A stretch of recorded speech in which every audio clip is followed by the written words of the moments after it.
Route 616, your home for all things Marvel main continuity. Hello, everybody. This is RJ here, and welcome to Route 616. This is actually the Big 2-0, episode 20. Wow. And we've not missed a week yet. Dum, dum, dum. I'm here with some co-hosts. I'm here with Bill. Say hi, Bill. Hey, how's it going? And I'm here with the guy who wishes there was more Spider-Man this week. It's Dan. That's not funny. You're an evil little shit. That's not funny. This podcast is now on hold as Dan is seeking legal action. Legal He's action, not my going to get ass. the law involved. He's just going to come to your house and murder you in your sleep. That's true. Yeah, pretty much, it's a plan. Takes things into his own hands. Yeah, I've got to go sharpen a knife, Bill. You want to keep him busy? Sure. Okay, there you go. So this week, professional sound effects provided here on Route 616. Wop, wop, wop, wop, wop, wop. What the fuck is this? Is this podcast? Oh, okay. So my original opening for you, I was gonna make fun of you for drawing with whoever you drawed with last weekend, but then I thought you had lost them, but you drew, Right. so I was like, that's not as it wasn't as good of an. I intro. also pointed out that perhaps the week when both of our teams lost was not the week to do that. So yeah, you didn't want to do that because yeah. Brighton's actually ahead of all of us right now. So nobody wants to be bragging except me. I realized that it was not the best intro, so that one was. You heard it here first, folks. The only time they pick on me are those rare occasions where they win. Any other time, they're awful quiet about this shit. I don't know. I'm pretty. Oh no! fair at You picking on see, you, I've though. been picking on you all week for the fact that we're still higher than you in the standings. Yeah. At the moment, give it time. You've got Arsenal in the weekend. We've got a We're going to get destroyed. team that's about to get their stadium owned by a porn site. Ooh. Wonder if You we didn't get see the that I staff. posted to the chat, Dan? No, I missed that. I've been too busy. Everton. Strip Chat just filed a $200 million petition for naming rights for Everton Stadium. Ooh, Strip Stadium. Let's go to the Strip. Anyways, that'd be fun. let's get back to the comics. Chat up the strippers. As fun as talking about Strip Chat would be, we're here to talk about some old Marvel comics. This week should be interesting. We're going to start off with Fantastic Four. Yeah, probably, maybe not. Where Fantastic Four 21 is going to start us off this week. Fantastic Four 21 is going to be interesting for sure. Whether or not it's good is up for debate. But and then it's we interesting. go into an important issue of Iron Man with issue number 48 of Tales of Suspense. And then we have Tales to Astonish, a stretch of Tales to Astonish actually, which we're all going to be miserable during, or surprisingly might enjoy. Tales to Astonish issue number 50. Spoiler, I won't. Issue number 51, the A story, and then a shitty B story. And then we have Strange Tales issue number 116, A and B stories. So, an interesting lineup. Bill and I are actually definitely wishing there was some Spider-Man this week, but here we are. I'd settle for Daredevil's debut, but we have to wait another week for that. Yeah. I think it is next week, isn't it? No, it's we still have a bit before we're gonna get it on here. I just read it myself, so. Oh, that's what I'm thinking of. If I'm thinking of your reading. Yeah. So Fantastic Four issue number 21, the Hate-Monger. This is a Stan Lee and Jack Kirby, of course, project, and George Russo's is on inks, and Jack Kirby doing the cover by himself. Artie Simic on letters. September 1963 release, a 22-page story, and I'm gonna give this interesting issue off the bill. All right. They definitely made choices with this one. They certainly did make some choices The with this. design of the bad guys were pretty interesting. Oh, just you wait. Just wait.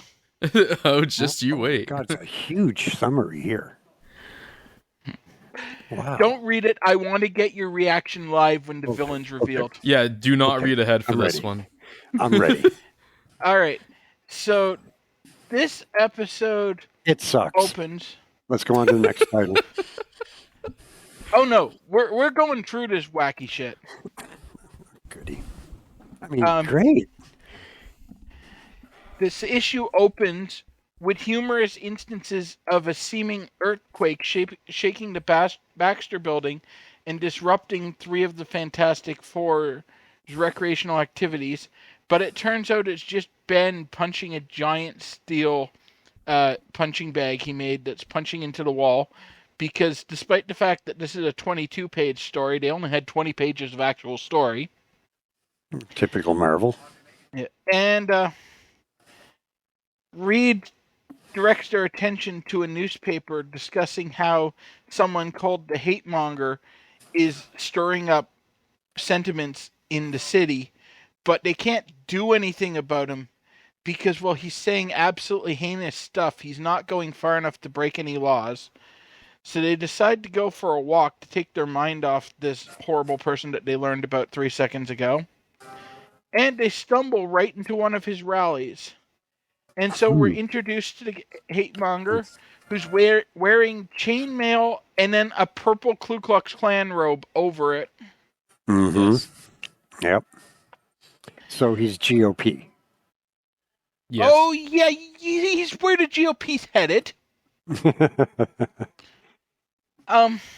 where the GOP was there back then. That's where they were. No, he's where they're headed now. I haven't told you who he is yet. There's a reason this story is unique beyond the artistic choices on his outfit. Okay. And he's got a nice fascist army guarding him. And he riles up the crowd against the Fantastic Four, but the Fantastic Four smash up his stage. And he pulls out his hate ray and shoots them with it and fills them with hate. So they start fighting amongst each other. And we get a couple of pages of them fighting. And eventually they decide they're going to all break up. And Ben, Sue, and Johnny take off to... break up? You mean like the Beatles? Yeah, the Fantastic Four was never together again. Yeah, you could almost call the Hate-Monger to Yoko Ono. Wow. Nicely done.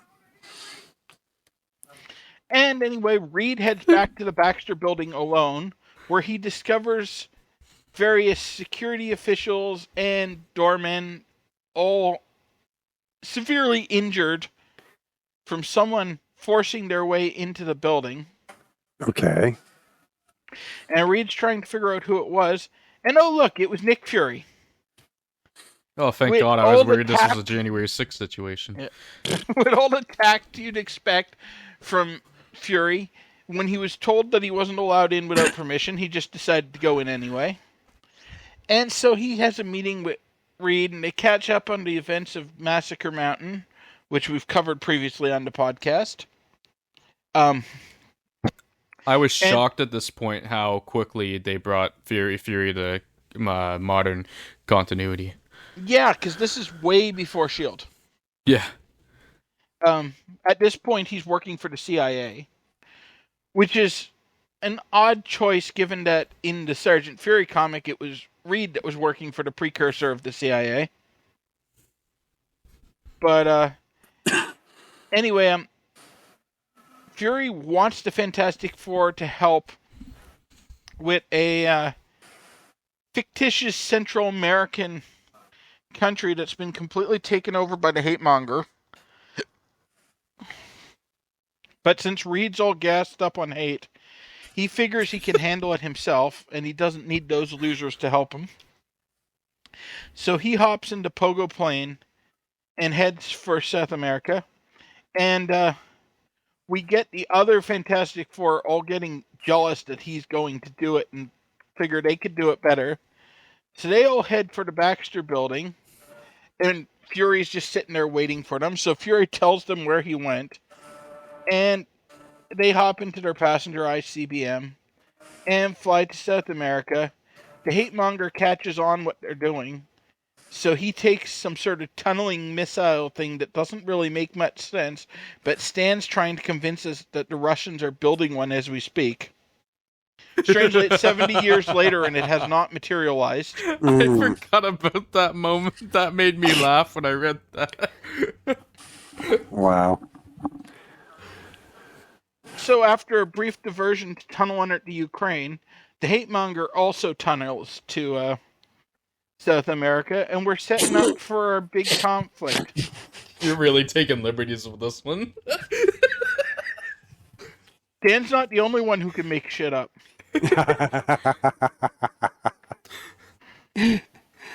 And anyway, we see some of the rebel forces led by the Hate-Monger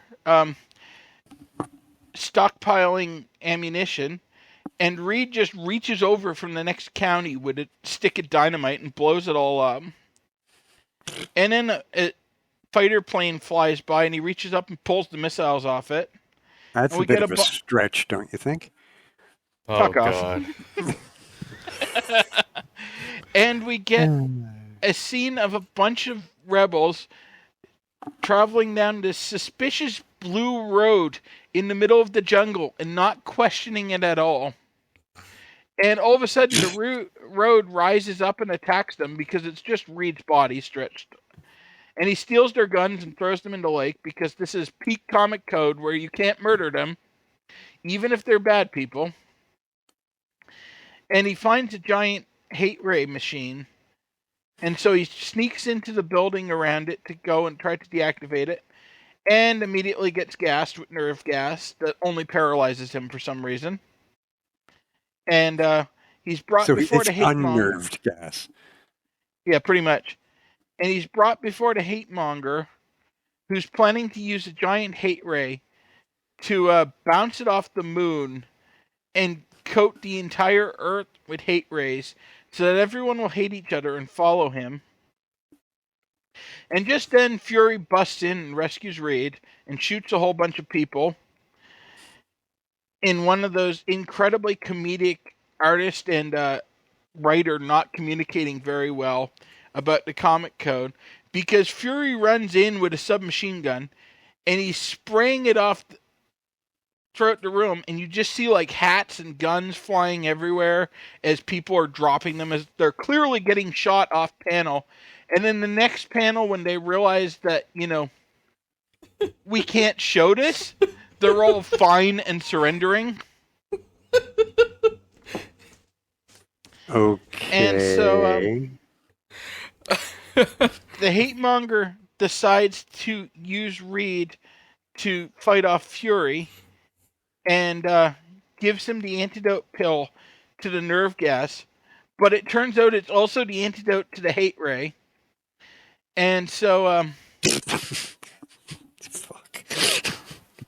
Yeah, this comic has problems. Why?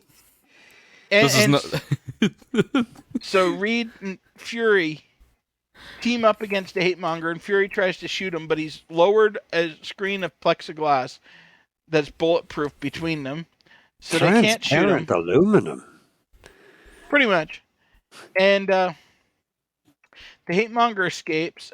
Fury and Reed leave the compound and set out to find the rest of the Fantastic Four and force feed them the antidote pills, which works. So they all are no longer full of hate, and they team up against the Hate-Monger with Fury, who murders but doesn't a whole bunch more of the Hate-Monger's guards. They fight their way off, and then Fury actually shoots and kills the Hate-Monger. Like, actually, not hinted at. It's shown on panel.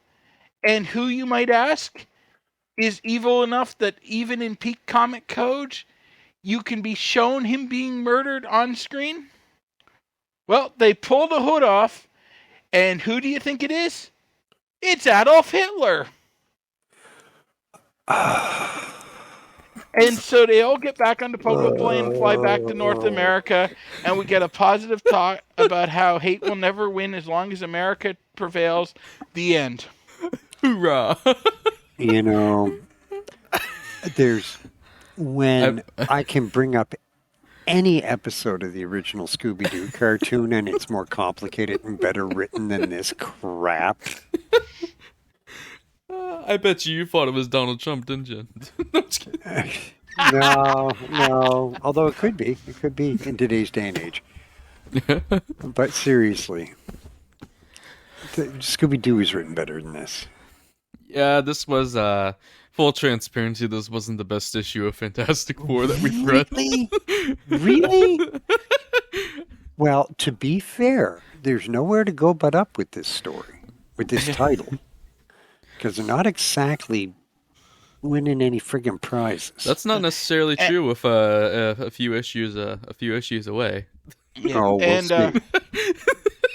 This was an interesting issue too, because the main story is god awful, but a lot of the side stuff that I just brushed over because like this is a 22-page story that has like 10 pages of plot in it, but a lot of the side stuff was actually pretty fun. Oh, the side stuff saves. The main story fucking sucks. The middle of this issue was rough to get through. I don't even remember any of like what happens in the middle. It was so boring. And Fury also carries a lot of this issue. Yeah, because Fury's right out of Sergeant Fury in this. When I first read it, I wasn't reading Sergeant Fury. I just noticed on the cover he's in his torn uniform. Yeah, they're definitely trying to get people who read the Sergeant Fury to try Fantastic Four. Yeah.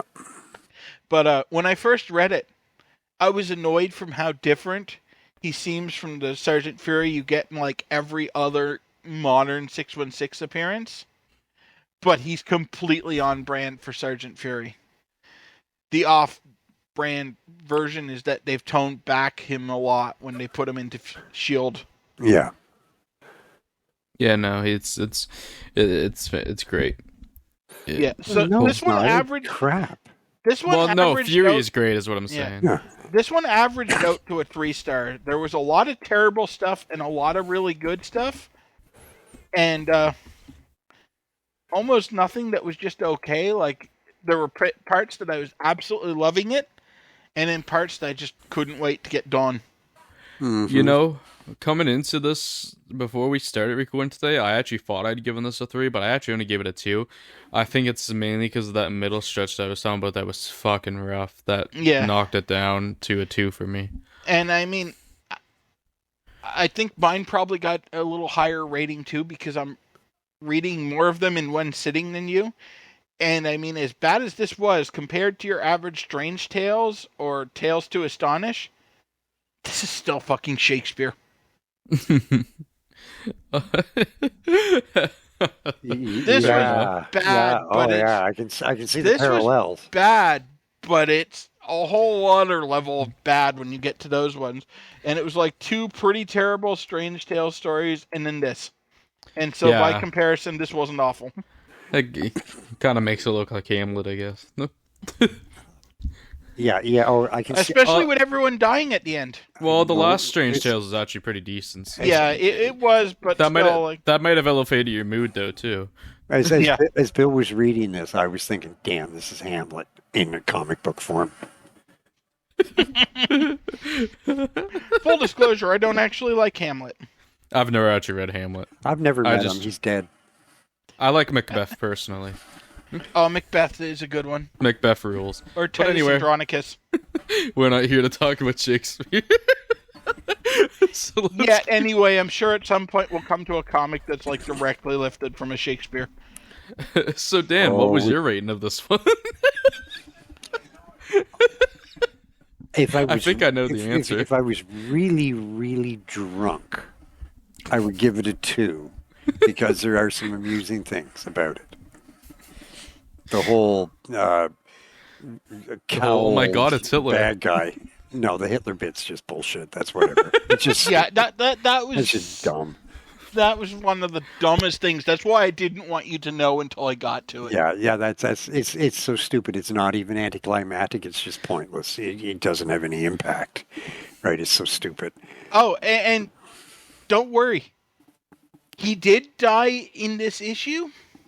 There will be more appearances from the Hate-Monger. Oh, he certainly comes back. They're always Hitler, and every time he has died, they're just his body doubles because it wasn't stupid enough. while we're on the subject, he returns in Tales of Suspense issue number 66. Have you guys ever seen the film The Boys from Brazil? No. You need to see it, because that would explain the multiple Hitlers. Nick Fury, this is his first time in the current time frame we talked about, and Strange Tales 135 Just is no-sell that completely, Ryan. Yeah, thanks for backing us up on that, buddy. That's awesome. I didn't have anything to comment. I haven't seen it. Yeah, it's a story of Joseph Mengele using genetic experiments in Hitler's DNA to bring Hitler not back to life, but to have a child born with Hitler's characteristics. Interesting. Yeah, it's quite a scary film for its time. Yeah. Probably. It is actually really good. And for the record, that was some great Kali level selling, Ryan. Yeah. Still no more than a 2. Dan says like he knows what I'm talking about. Not a clue. Not a freaking clue. No idea. As we exit the Dude, I'm part of the team. I'm trying to cheer you on here. Come on, fuck off. What the fuck, man? As we exit the Punjabi prison, let's move on to Tales of Suspense issue number 48. This was about that much of a train wreck. Yeah. And strangely, I enjoyed that more than I should have, too. Yeah. Tales of Suspense number 48. The new Iron Man battles the mysterious Mr. Doll. And by the new Iron Man, it means he gets a new set of armor in this issue. Spoiler alert. But it's on the cover, so fuck. Stan Lee and Steve Ditko. Yes, Steve Ditko's doing the art on this. That's right. We have inks by Dick Ayers and Jack Kirby and Sol Brodsky doing the cover. And you have Sam Rosen on letters. September 1963 release. This is an 18-page story.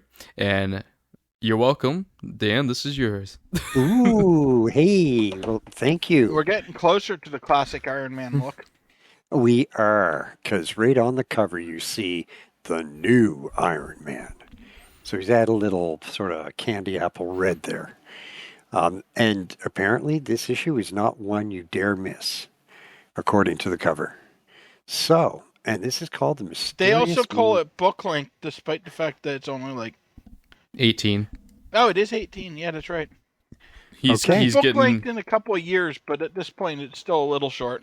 He starts getting his extra pages for a bit here. He takes Ant-Man's extra pages, takes Giant Man's extra pages. He can keep them.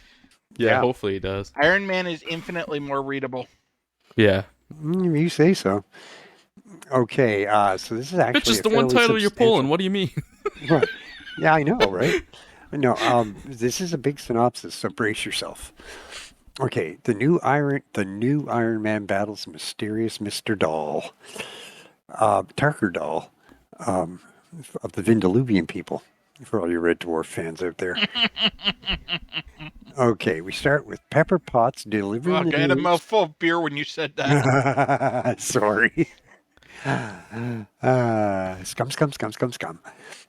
So he delivers the news to Tony Stark that one of his business associates, steel tycoon Carlton Carter, has backed out of a deal. The bastard. Stark doesn't understand why Carter has done this and drives to Carter's estate in order to make him feel really, really guilty and bad and get back in the deal. To take up the matter personally. Once there, he spots a suspicious man dressed in a strange costume slinking around in the shadows. He dons his Iron Man armor and sets out to investigate. Once inside the mansion, he sees Carter on the floor cowering in fear, with a strangely garbed fellow standing over him. Carter tells the man to let him go, that he has complied with his demands and has cut off his business with Tony Stark. But the strange man continues to poke at a doll he holds in his hand, causing Carter to writhe in pain. Now go do that voodoo that you do so well. Okay, Iron Man enters the room and challenges... All right, Hetty. Thank you. Thank you very much. That was nice to know somebody recognized that. Anyway. I've probably got that entire movie memorized. You and me both. I actually watched it about 2 weeks ago. Nice. You can't live without it at least once a year. As Iron Man lifts the bad guy up into the air, the self-proclaimed Mr. Doll rearranges the appearance of his clay doll to resemble Iron Man and slowly starts squeezing it. This inflicts intense claustrophobic pain to Iron Man, causing him to spin and fall off Carter's balcony into the ocean. He nearly drowns before the pain subsides and he's able to crawl out of the water. Mr. Dahl, thinking he has finished Iron Man for good, turns his attentions back to Carter. Iron Man rushes back to his office for a set of AA batteries to recharge his chest plate's batteries. Stark passes out for several hours after barely plugging himself into the electrical outlet in time. Yes, I hate that trope so much. You read that right, folks. Later that day, Stark tells Pepper to hold all calls, as he doesn't want to be disturbed for anything. He then sets about creating a new, lighter set of armor that would place less strain on his heart. Smart man. Good idea. Very good idea. Meanwhile, this is great. Mr. Dahl, that's literally what it says. Mr. Dahl has been forcing more and more wealthy individuals to sign over their fortunes to him, and the police are unable to do anything, as it has all been done in the letter of the law. Mr. Dahl then decides to turn his attention to Tony and begins to mold his doll into Stark's image. Back at Stank Industries, Stark has completed construction on the components of his new red and gold Iron Man armor. As he dons the armor for the first time, he describes how it utilizes an intricate system of magnets to connect its form-fitting components to each other. As he puts the armor's redesigned face mask on, the new Iron Man, Champion of Champions, is born. Okay, so pause for a second. So to give the context, the context on why Iron Man apparently needed this new armor is because his old armor was really heavy, and he felt like he wasn't being as effective as he could be. And as how Iron long Man. do I think that's going to last? That he has less strain on his power with the new armor. Yeah, well, it was also the fact that fans were writing in telling Stan that the Iron Man design sucked ass.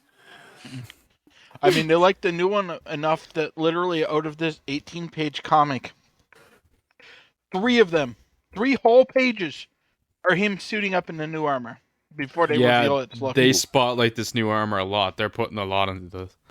That was shown on the cover, so the whole suit-up reveal didn't really have the effect that they were hoping for. Of course, yeah. Anyway, to get back, I'm only halfway through this, by the way. Sometime later, the police visit Stark Industries to inform Stark that Mr. Dahl has somehow been convincing millionaires to turn over their assets, and they want his help to set a trap so they can catch him in the act. As they leave, a guard is left to protect Stark. That's bright. He tells the guard that he needs a few minutes of private time with Pepper, so, right. So he can ask her out on a date. Pepper's extremely excited by this because she's just a mindless bimbo, apparently. And though the guard is unsure, he agrees to leave the two of them alone in Stark's office. Much to her disappointment, Tony tells Pepper to keep up the act while he sneaks out and finds Iron Man. It wasn't an act. What? I said it wasn't an act. Sure. Iron Man arrives at the office, dismisses the guard. Suddenly, Mr. Dahl appears on the scene and changes his doll to imitate Iron Man. I thought he already had done. Okay, but this is the new suit, so it doesn't work on the old. I gotcha. Because Stan doesn't know how voodoo works. Apparently. Once again, he starts to press on the doll, causing Iron Man severe pain. He then commands Iron Man to chase out Stark's security guards. With Iron Man quivering under his control, Mr. Dahl explains how he stole his magical voodoo doll from a witch doctor in Africa. Sorry, what? Yeah, you read it right. Africa? Yeah. Tigers in Africa? Africa?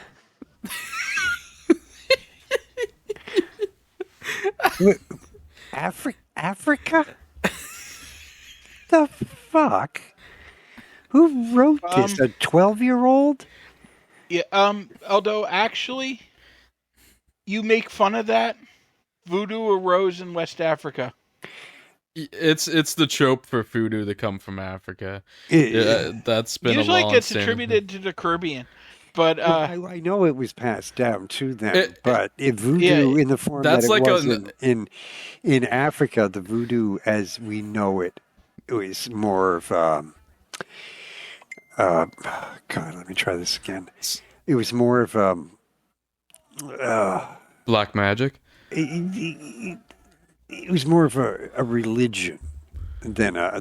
magic. Yeah. Right. Oh, of course. It wasn't. I mean, he doesn't know what voodoo is, but this is a pretty common pop culture. It's more of an older Depiction trope of- too. Yeah.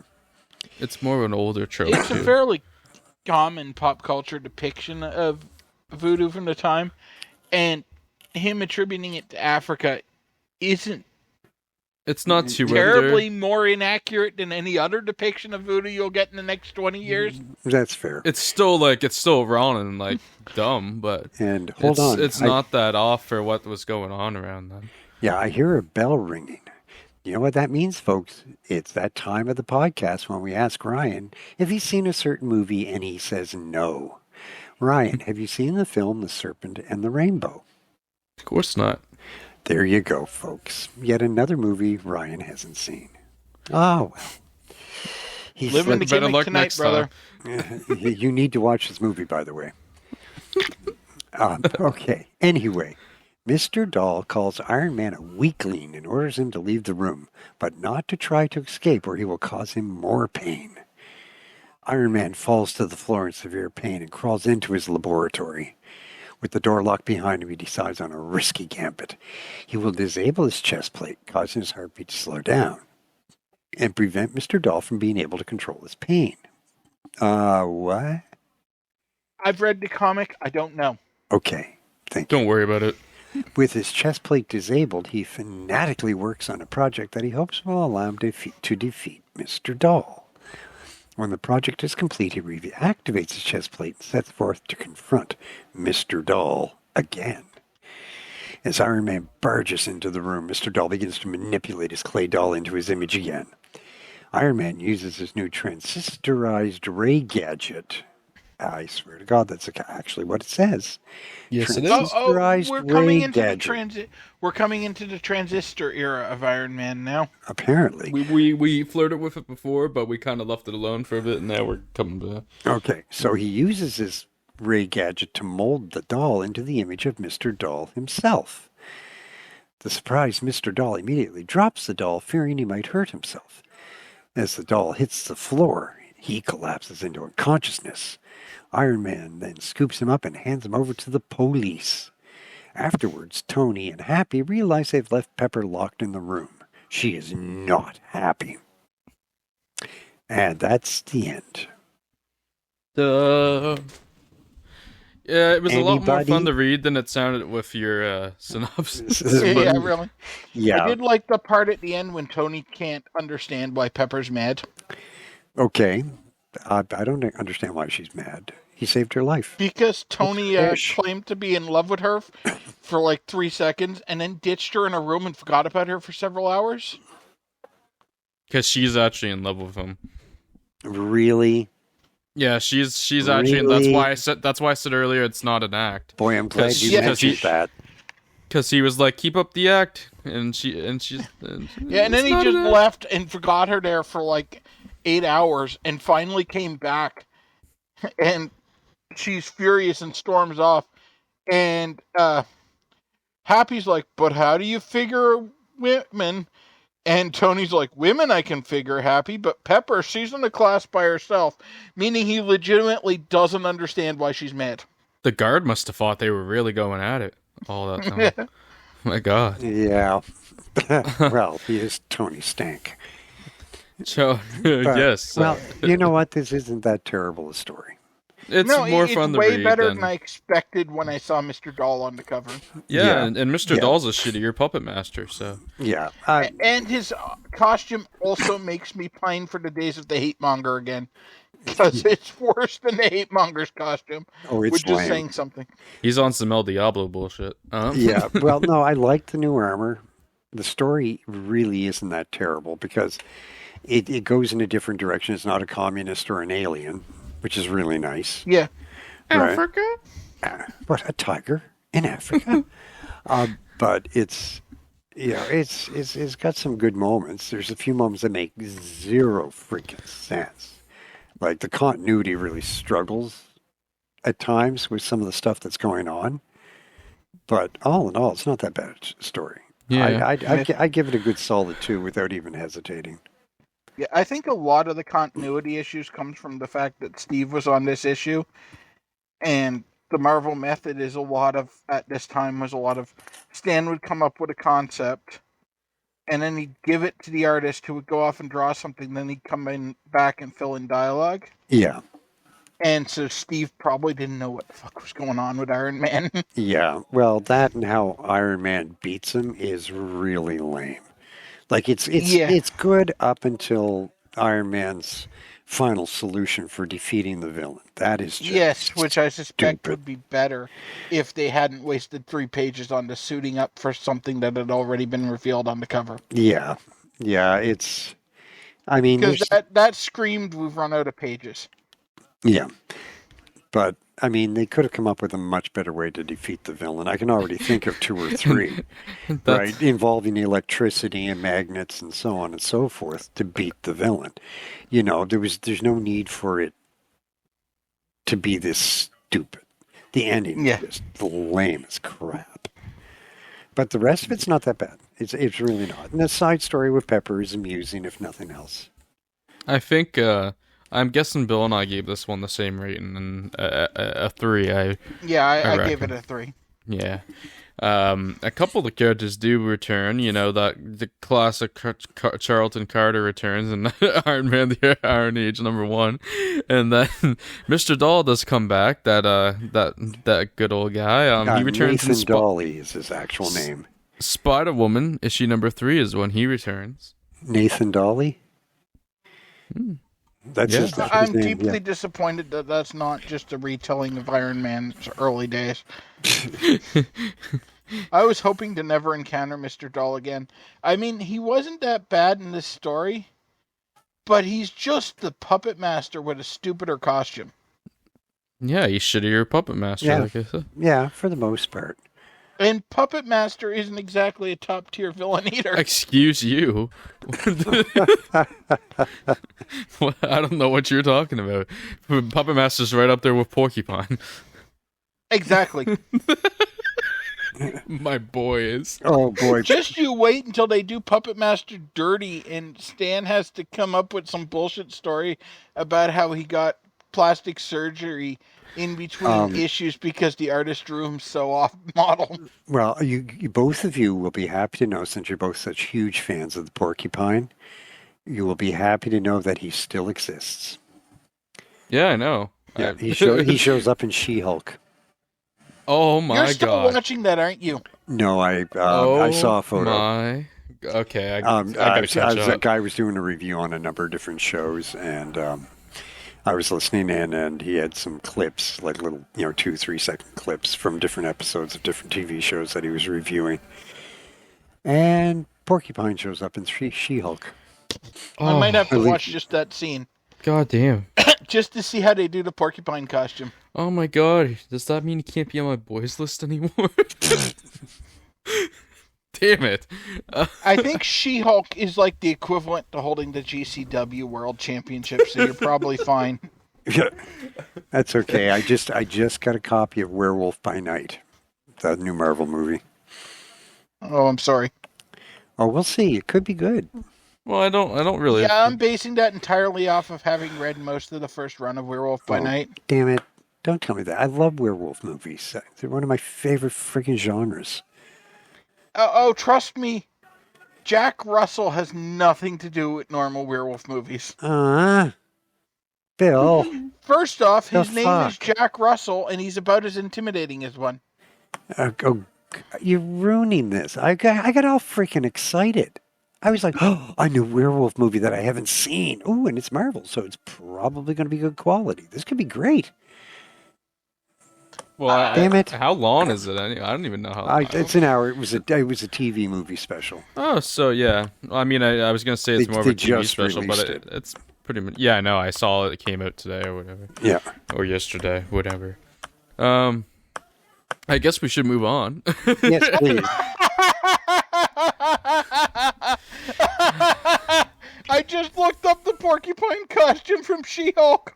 Oh, did you? Oh god. It's fucking glorious. Oh no, it's epic. I gotta look now. It's freaking epic. I gotta look now. Just one moment. Any I think possible Bill just had listeners? an aneurysm. Bill can't is breathe. dying.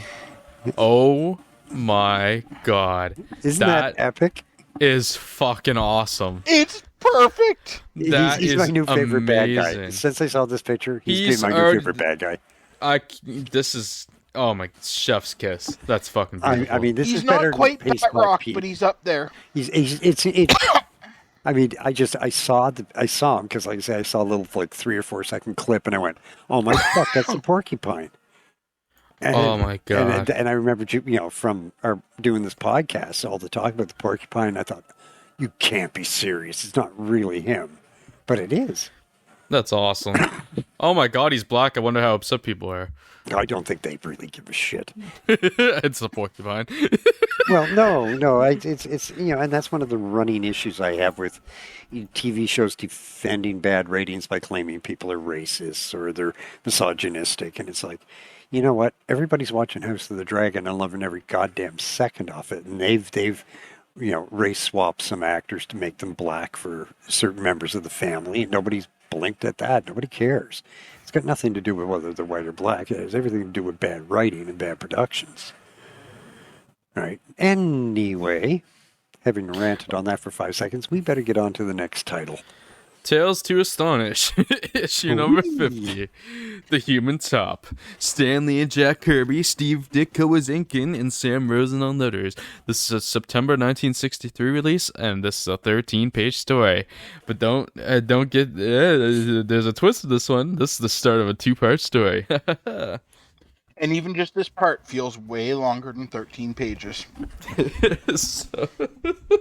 Lee Kirby Marvel masterpiece. I mean, this is an alright cover. I don't know what you just said. Your mic went funny for a sec. So we're talking about Tales to Astonish number 50? Correct. Yes. And 50. I am doing it. Okay. Yes. You have fun with this trash. Giant Man and the Wonderful Wasp battle the unbeatable Human Top. This is a Lee Kirby Marvel masterpiece. Okay. Yeah. So we open up with our first glimpse of the Human Top as we get a little introduction. Like, let's face it, Giant Man seems to have taken comic fandom by storm. Okay. so they're kind of That's building up not for Giant another Man. 10 years. So, we open up with an introduction to the guy who is actually the Human Top, and his name is Dave Cannon. What a shitty name. We see him fucking spinning like Human Top, and he's kind of a rotten little bully as he threatens some standard buys. We see him spin away fast from police and everything, and how he has grown up to be a little shit and commit these crimes, and how he is a little cheater as well. He's cheated his way through competitions with his fast spinning ability. Come on, make it exciting. Come on, Ryan. I'm That's working asking with for a lot. I've read this comic. I'm working with what I got. We see that the Human Top's name starts to get plastered all over some newspapers.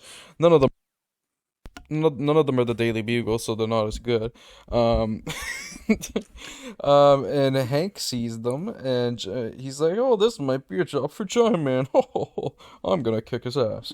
So Wasp gets a call from Hank, and he's like, "Just want to remind you, we have a session in an hour." And he's like, "Remind me, I've been at the beauty parlor all day preparing." And so he does his Hank The stuff. character assassination of Janet Van Dyne is in full operation here. Yeah. So they gather together, and Hank talks about his growth again, and calls her shorty. Oh, honey, want to see my growth? Yeah, he's a tall lad.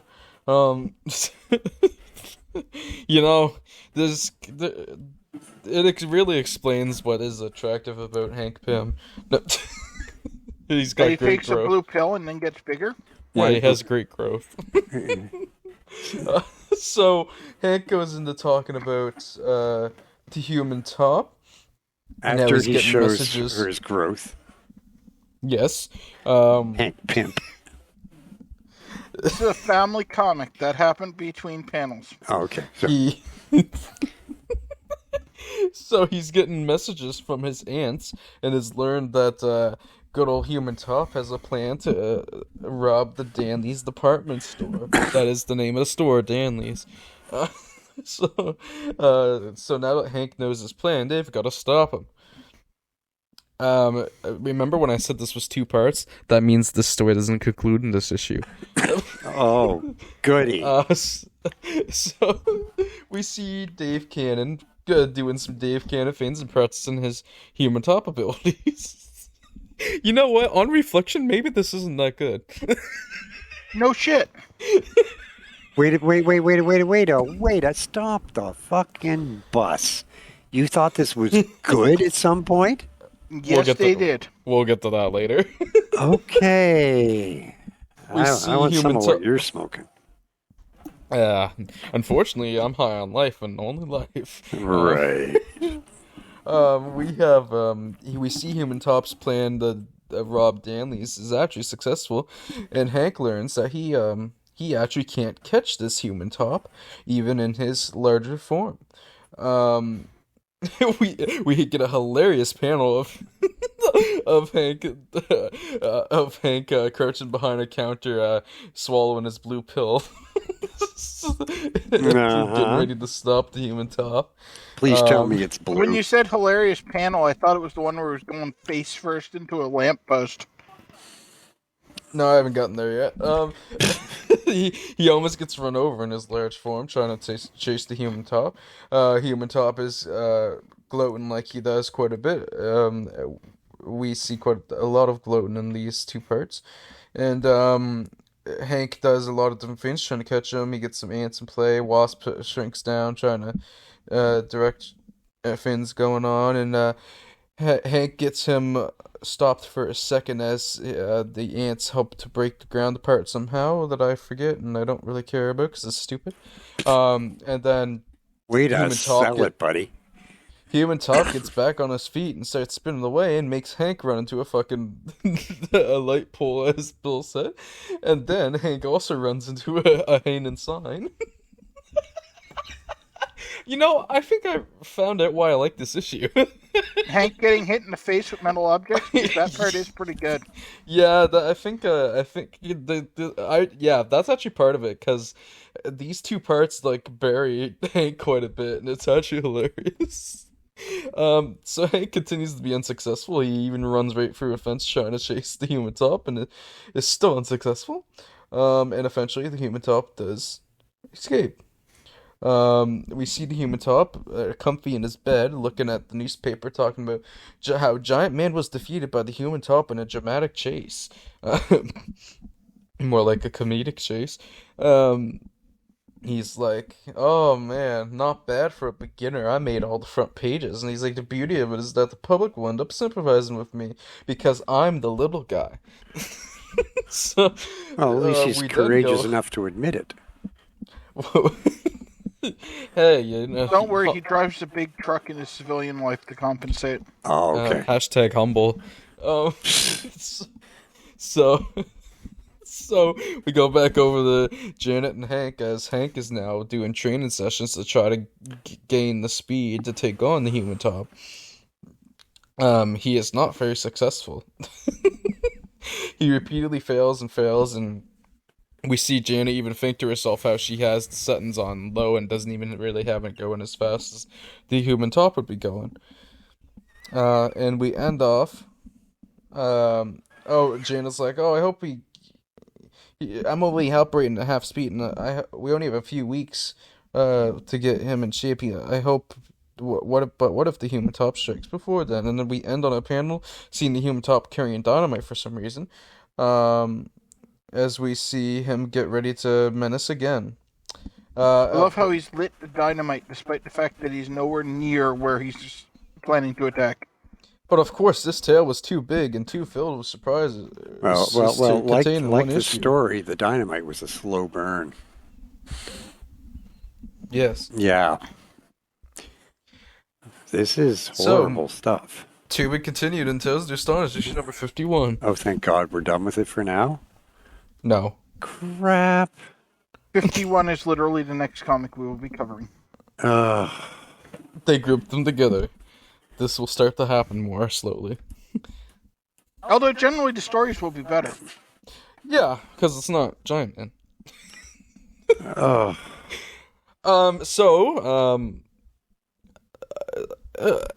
You can take I it. may have enjoyed this the first time I read it. I may have given this a 3-star. Uh-huh. On reflection, a bit inflated. I think a lot of my enjoyment was burying the hell out of Hank, but, you know, here we are. Spoilers, this was the better half of the story. Was it? I gave this 2 stars. The art was good, and I respect the fact that they were willing to make their hero just completely lose. It was They nice. failed at the execution, but I respect the idea of it. Yeah. Because generally, even when your hero gets humiliated by the villain, they're still supposed to come across as likable. And in this, it was just funny that bad things were happening to Hank. See, the problem is Hank isn't likable. Yeah, exactly. He's really not. No, he's really not. Yeah. Do we have any more comments on this one? It sucks. Fair enough. It really sucks. On to issue number 51. Yay! If I can. So, part 2 of Showdown with the Human Top. This is, of course, from October, because it's a monthly comic. 13 pages again, because yay. So, if anybody keeping track, that means that this got 26 pages in total for this overall story. We had Army. The differences on the team this month are George Russo's was added to the cover, and Artie Simic is the letterer this time. And Dick Ayers inks it instead of Ditko. Yes, that is different too. I didn't realize that for a second. Yeah, they did switch. So, this issue opens up with Hank still training to try to catch the Human Top. At half Oh wait, no, He is forward. training. He is training. He made a robot to represent the Human Okay, Top. good. It's In other words, Dick Ayers didn't look at what Steve had inked last issue. Yeah. And we see that Hank because there's very little actual involvement from Kirby on this art. This is almost pure Ayers art. Yeah. Kirby might have done the faces. So we see that Hank is actually momentarily successful as he catches the Human Top robot for a split second, but he quickly escapes again. I put a bit of a spin on it. Hank kind of gets upset for a second, and he's like, "How will I ever catch the real thing?" Yes, it speaks to the quality of this comic that Dan's pun is better than it.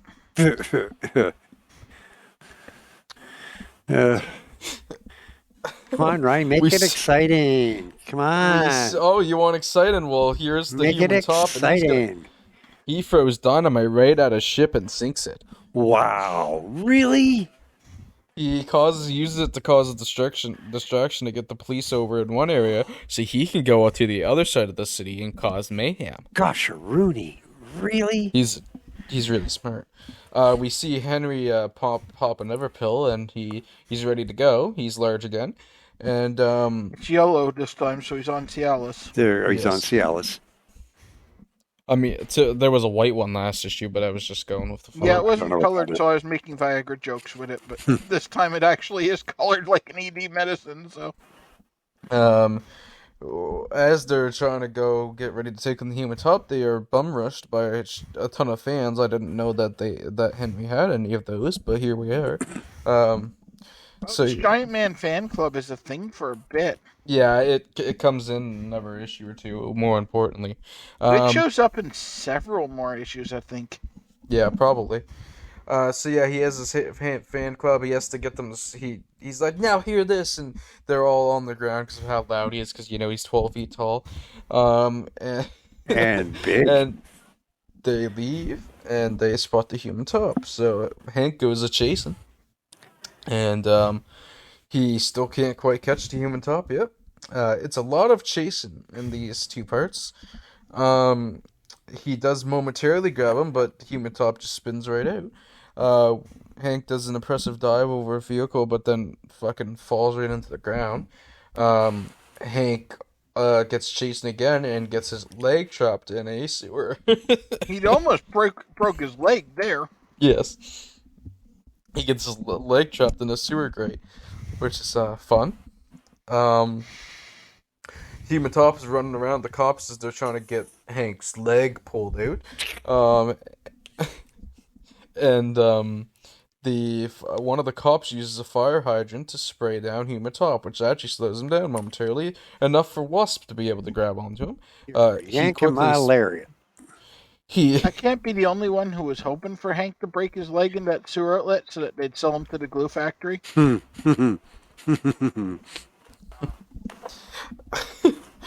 Human Top quickly spins the Wasp off of him and manages to momentarily escape. And Hank has been freed finally, talking about his sore little leg. Actually, it's a big leg. So Hank is meeting with some. He's in a top level meeting with some guys, talking about how they're gonna clamp down on the Human Top.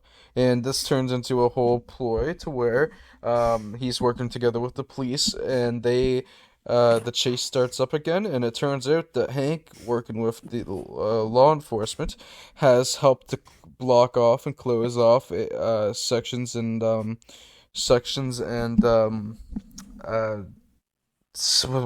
don't know the word I was gonna use. Whatever. He blocks off sections of the city is essentially what happens, and so Human Top is trapped to a certain area.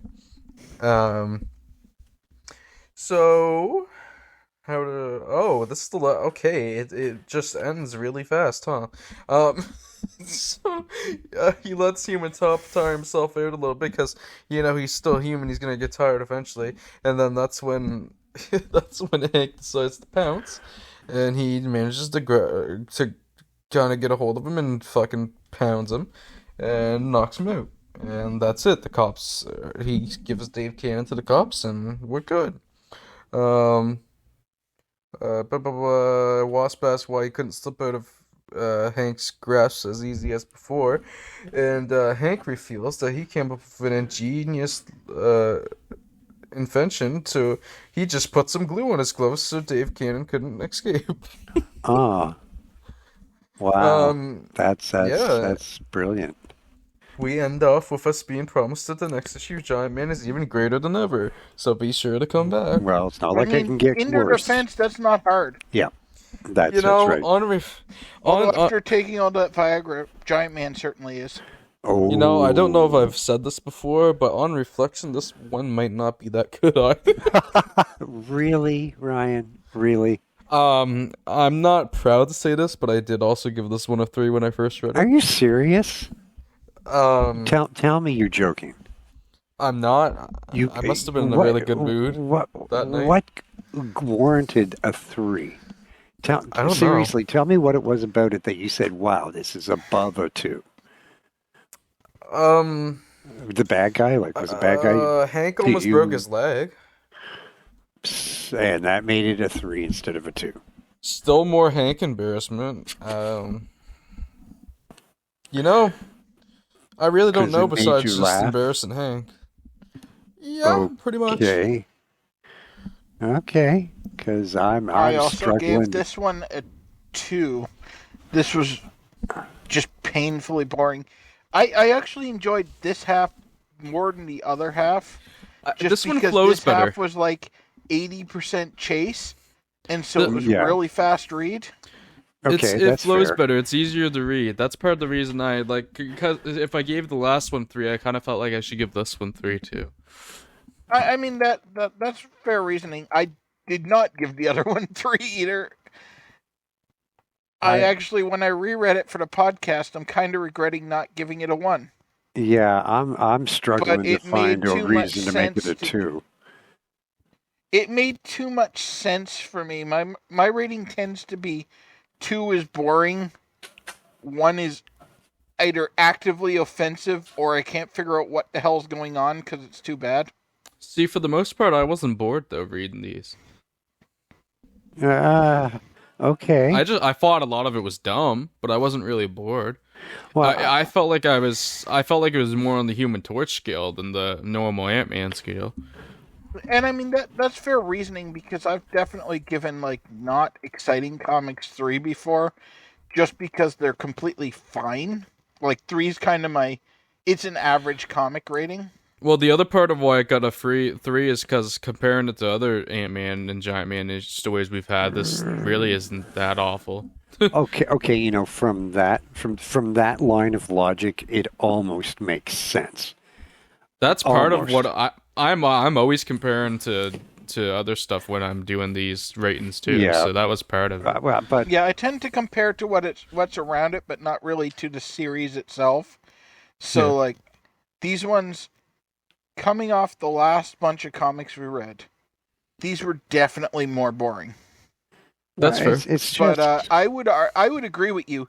These were better than most of the Ant-Man stories. Yeah, it's not the worst. Which is not saying much, but I mean... No, I'm not saying these are good. They just didn't suck as hard. Yeah, it barely makes a 2 for me. Barely. Like by That's the fair friggin' enough. skin of its teeth. Somehow... Yeah, I mean, it's right at like a 2.5 for the second part. The first part for the average was, what was it? 2.6. Oh, 2. Okay, yeah. So it's they're pretty much the same. Just the first part's a little better. But yeah. So the next time we see the Human Top, I know we all want to see him again, is issue 55. Not long to wait, actually. Interesting. Human Top is basically Giant Man's main villain. That doesn't surprise me. That's embarrassing. I know, right? When you have Porcupine right there. I know, right? What's they wrong? eventually do something vaguely interesting with him. But that's mostly in Avengers. Well, okay.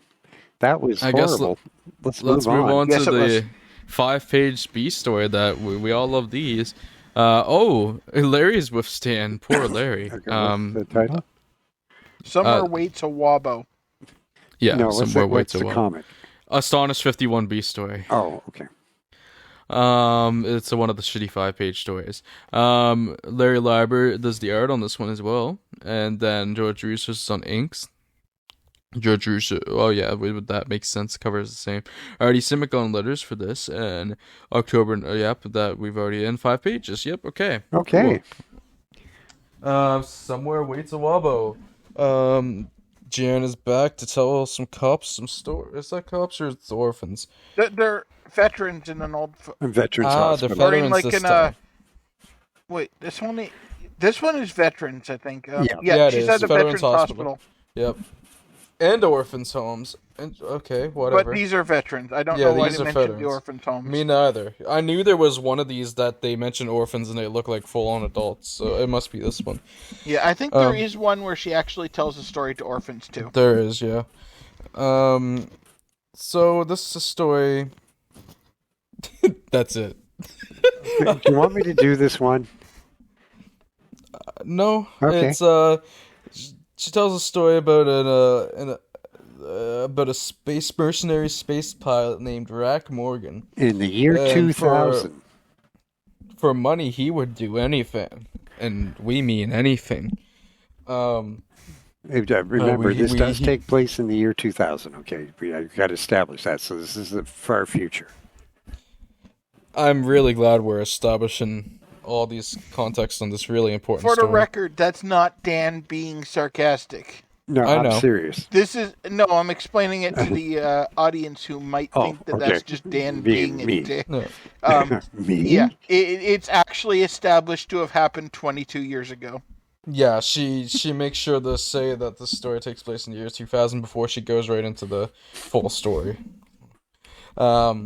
I just didn't care to mention it, because... I wouldn't have if it wasn't for Dan's tendency to make claims that are less than truthful about the comics. What, that they're crap? Oh no, because that's a justifiable claim. I mean your embellishment.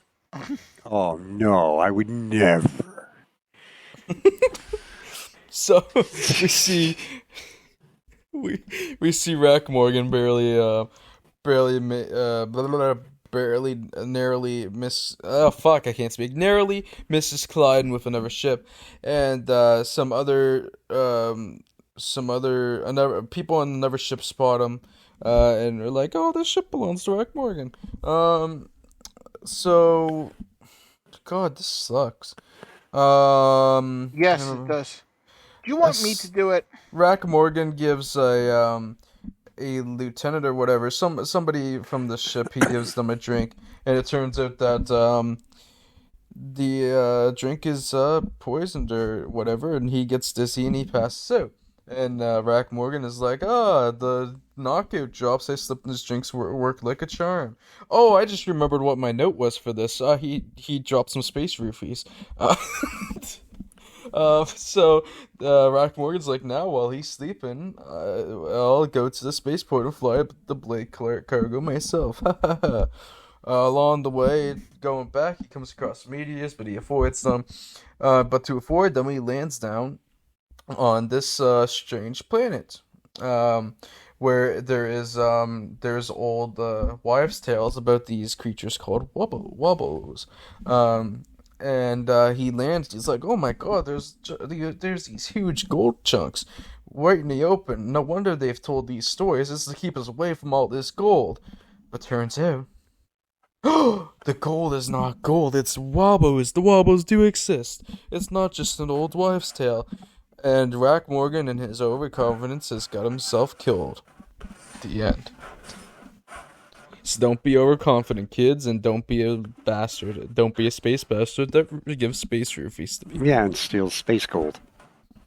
Yeah. Ta-da. Boy, I'm glad we 5 covered pages. this story. Oh, yeah, right? It's 1 star. canon because Wasp told it. That's it.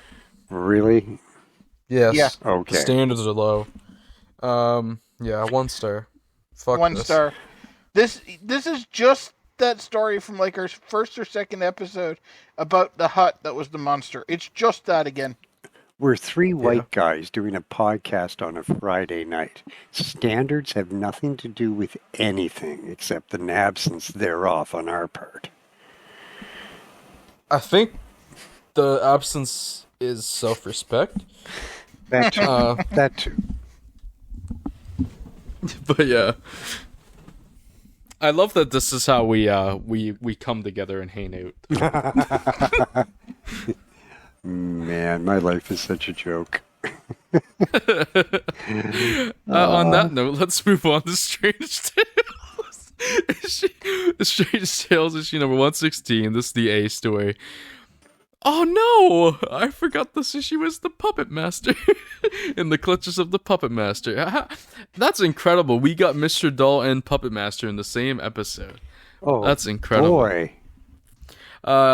This one's Stanley and Dick Ayers. George Russo is on inks. Jack Kirby does a shitty cover. And Ray Holloway is on letters. October 1963 release. This is a 13-page story. And I gave this one to Dan. Seriously? Yeah, I wanted to give Bill the strange story this time. Well, before we start, how many pages is the story? 13. I've got a 5-line synopsis for it. That's probably fine. I had a bigger synopsis for the Wobbos. Seriously. I can fill in any gaps that are necessary. Okay, here we go. In the clutches of the... Why do you give me fucking Fantastic Four? I hate Fantastic Four. Having survived his last battle with the Fantastic Four, the Puppet Master plans to get his revenge on the group, creating puppets of both the Human Torch and the Thing, and using his stepdaughter Alicia as a catalyst. The Puppet Master manipulates the two into fighting each other. Ooh. The fight takes him across the city. Okay, I need to expand on how he manipulates them into fighting, because it's particularly heinous. Ooh, good. I like heinous. He takes control of Johnny and he sends Johnny to Alicia's house to sexually assault her. Wow. Oh, yes. Wow. That little detail. That little His detail. stepdaughter. That little Yeah, detail. Don't forget the puppet master is the stepfather of Alicia, by the way, too. Just to make it better. To make it better. Yeah. Yeah. And the entire plan is for the Thing to come in and catch Johnny making out with Alicia, and then they fight. Okay. They sure do. Okay. Now, the fight takes them across the city, where the puppet master goes in for an up-close view of the fight. Spotted by Alicia, Spotted by Alicia, she informs the Torch of the puppet master's machinations. And the Torch uses his flame powers to destroy the puppets he's using to control them. Burning puppet master's hands beyond recognition? No. Oh. No. This is like a 10-page fight between Torch and Thing with a little bit of story to justify it. That's why okay. your synopsis is so short. There's nothing small. going on. It's a lot of fight. A lot of fighting. Okay. Yeah. It was suggested by children. So it would seem. Anyway. No. It actually says on the title page, based on an idea by Tommy and Jimmy Goodkind of Hewlett Harbor, New York. Ooh, okay. No problem. It's literally based on a concept by children. Well, so he's in just about the same level as Stan Lee's writing. Okay, we're good. The Thing is about to pummel the puppet master until Alicia talks him into letting him go. End of synopsis. Yep. Yeah, fair enough. Like I said, this is just a fight. Okay. Decent fun. It's And not anything. I too actually, good. by Strange Tales standards, this was really good. Other than the really uncomfortable bit about Puppet Master setting up the potential rape of his own stepdaughter. But if you ignore that, it's quite a. Yeah, but once Yeah. you're past that incredibly uncomfortable setup, the actual fight is pretty fun. Okay. Yeah, no, it is. I gave this one 3 stars. Me too. Really? Part of that is just a boost off Puppet Master returning, but yeah. Like For me. nothing, For me. nothing happens in this story, but it actually a really enjoyable superhero fight. Okay. I'm a Puppet Master, Mark, so yeah.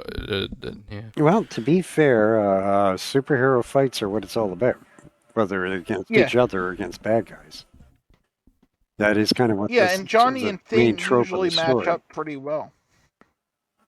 Yeah, it's the best trope for superhero comics is to have them fight. Otherwise, what's the point in being a superhero? And honestly, with those two, it was about time they had a full story revolving around a fight with those two. Anyway.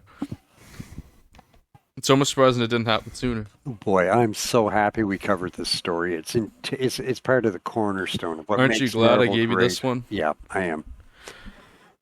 I feel Hey, I gave I gave you Iron Man at least. So. okay. Yes, thank you for that. If I didn't want to give Bill the Doctor Strange this week, you would have had Iron Man and Doctor Strange. So. Okay. Oh, okay.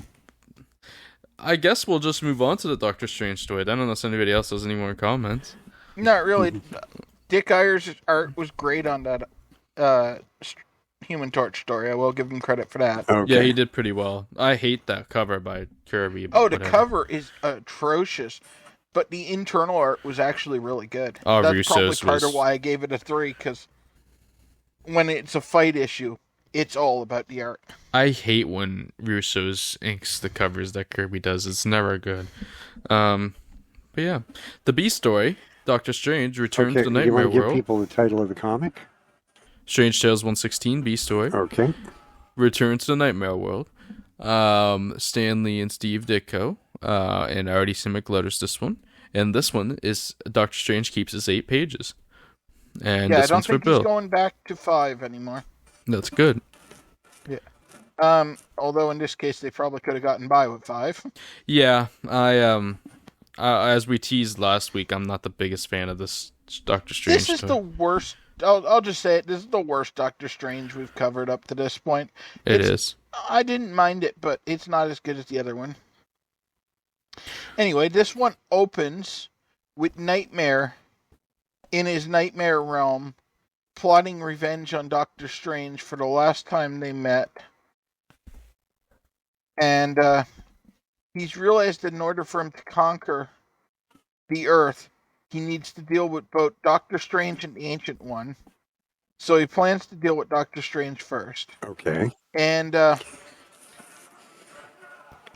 way he does it is by causing people to fall asleep and not be able to awaken, as he always does. And so the police go to see Doctor Strange to see if he can help them with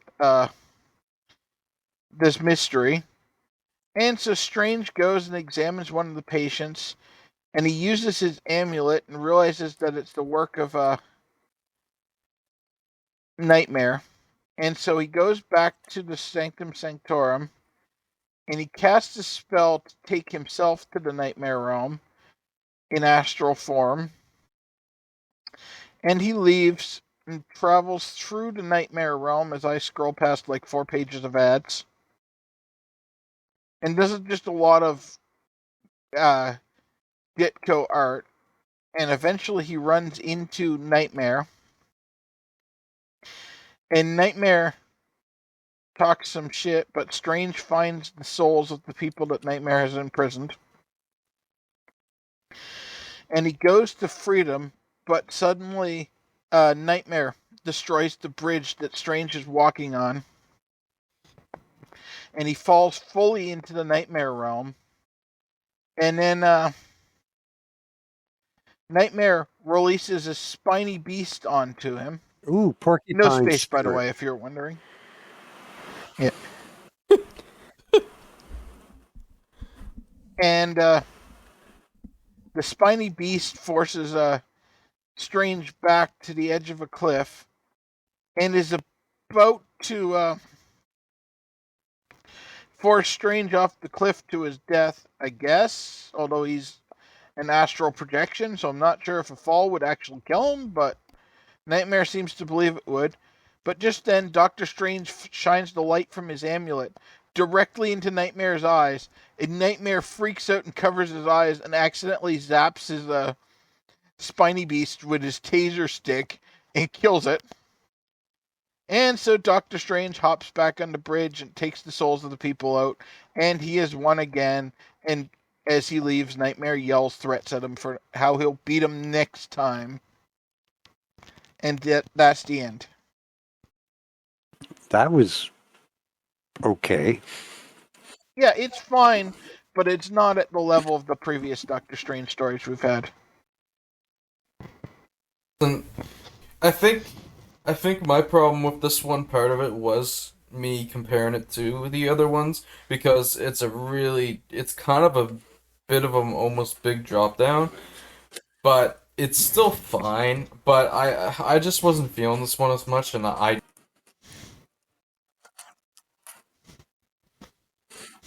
materially I don't know what's coming across, but there we go. It's not that. I gave it a 2 though. 3, but it's a low 3. Yeah. Which is what it averages out as on the site. It's a 3.1. Yeah, so. you know what? I'm going to go with Bill on this and give it a low 3 simply because it's different. Like it's. And you can always count on Doctor Strange for different. Well, let me rephrase that. It's different, yes, but it's a lot more creative than what they're doing with a lot of the other stories right now. It's a matter of them just taking everything in a completely different direction and context, where Doctor Strange isn't fighting against supervillains. He's fighting against demons and using spells instead of superpowers and things like that. And I don't know. It is different, and that brings it up a level, just because it's not the usual crap that you're getting from Fantastic Four and Torch and all that stuff in Ant-Man. So yeah, I'd say it's better than a lot of the stuff being published right now. Yeah, this one was disappointing for Doctor Strange, but still better than most of what we're reading. Yeah. Yeah, fair enough. Yeah, fair enough. I mean, it was better than a decent amount of the stuff we covered this week, so probably the only thing better is the Iron Man. So, well, I guess the Torch story maybe, but just on the pure fun of it. But yeah, I don't have much more to say about that. I guess we'll look at people's next appearances. Juan was still unnamed in this story. He will be named soon. The Dreamstalker, who's been in continuity with Nightmare so far, which has been fun. Dreamstalker's Nightmare's horse. Which won't appear again. They won't appear again until after next appearance Nightmare. They don't appear till Doctor Strange number 170. But Nightmare will return in issue 122 of Strange Tales. The Spiny Beast will never return. Oh yeah, it's dead. So if it's his And there we horse go. and it's female, that does make it a nightmare. Wow. What? I'm just pointing that out. Unfortunately, Dreamstalker is a stallion. Oh, damn. I assume that's in the Marvel handbook because I don't think they ever gendered a horse in the comic. Ah. Yeah, that could get awkward. Everybody think it was Giant Man. I'm just saying.